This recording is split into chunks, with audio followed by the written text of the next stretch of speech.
गणेश चतुर्थी पर आस्था और उल्लास की धूम रही। घरों से लेकर मंदिरों तक विघ्नहरणकर्ता का जन्मोत्सव श्रद्धापूर्वक मनाया गया। मंदिरों और सार्वजनिक पंडालों में गणेशोत्सव पर मूर्ति स्थापना और पूजा अर्चना में देर रात तक भक्तों का तांता लगा रहा। वहीं अनेक स्थानों पर भजन और विभिन्न धार्मिक कार्यक्रमों के आयोजन भी हुए। सीकर शहर में मुख्य आयोजन फतेहपुरी गेट गणेश मंदिर में हुआ। सुबह से ही दर्शन करने के लिए भक्तों की कतारें यहां पर लग गई। जन्मोत्सव की आरती में बड़ी संख्या में श्रद्धालु शामिल हुए। दिन भर गणेश जी के दर्शन करने के लिए हजारों की संख्या में भक्तों जनप्रतिनिधियों की भीड़ लगी रही। दर्शनों के लिए महिला और पुरुषों की दो अलग अलग लाइनें भी लगानी पड़ी। सुरक्षा व्यवस्था के भी कड़े इंतजाम रहे। अब आपको बताते हैं सीकर के श्री विजय गणेश मंदिर के इतिहास के बारे में। सीकर के फतेहपुरी गेट स्थित गणेश मंदिर में चतुर्थी पर भक्तों की भीड़ लगी रही। मंदिर करीब 250 साल पुराना है। शहर के लोगों और व्यापारियों की इसमें गहरी आस्था है। अधिकतर व्यापारी सुबह मंदिर में धूप लगाने के बाद ही अपनी दुकानें खोलते हैं। आज भी लाखों श्रद्धालुओं ने श्री विजय गणेश के दर्शन किए। इस मंदिर की स्थापना की कहानी भी काफी रोचक है। मंदिर के महंत ताराचंद ने बताया कि 1840 में सीकर के राव राजा देवी सिंह थे। उस समय सीकर से करीब 5 किलोमीटर दूर कासली गांव का राजा पूरन सिंह था। राजा को खुद की ताकत पर इतना घमंड था कि वह रोज सीकर के 4 दीवारी में बने नानी गेट पर भाला फेंककर देवी सिंह को युद्ध के लिए कहता था। धीरे धीरे दोनों के बीच लड़ाई बढ़ती गई। ऐसे में राजा देवी सिंह ने कई बार कासली में गोले दागने की कोशिश की। एक बार भी वहां पर गोला नहीं दागा जा सका।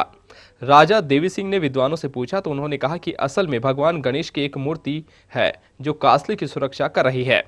विद्वानों के कहने पर उन्होंने युद्ध के बीच भगवान गणेश से कामना की। उसके बाद उन्होंने युद्ध जीत लिया। युद्ध जीतने के बाद जब वह मूर्ति को सीकर की 4 दीवारी में लेकर आ रहे थे, उसी दौरान राजा का रथ जिसमें मूर्ति रखी हुई थी वह फतेहपुरी गेट पर ही रुक गया। इसके एक कदम भी आगे घोड़े नहीं बढ़ सके। ऐसे में उसी दिन मंदिर की यहाँ पर स्थापना करवा दी गई। तब से इस मंदिर को विजय गणेश के नाम से भी जाना जाता है।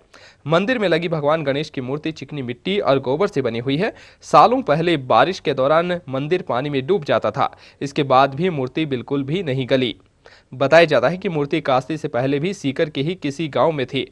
हालांकि इस बारे में कोई पुराना इतिहास नहीं है। मंदिर एक छोटे से कमरे में बना हुआ है। सीकर के ज्यादातर व्यापारी आज भी सुबह दर्शन करने के बाद ही अपनी दुकानें खोलते हैं।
बाबा गणपति की जयकार करेगा, गणपति बाबा उसका बेड़ा पार करेगा।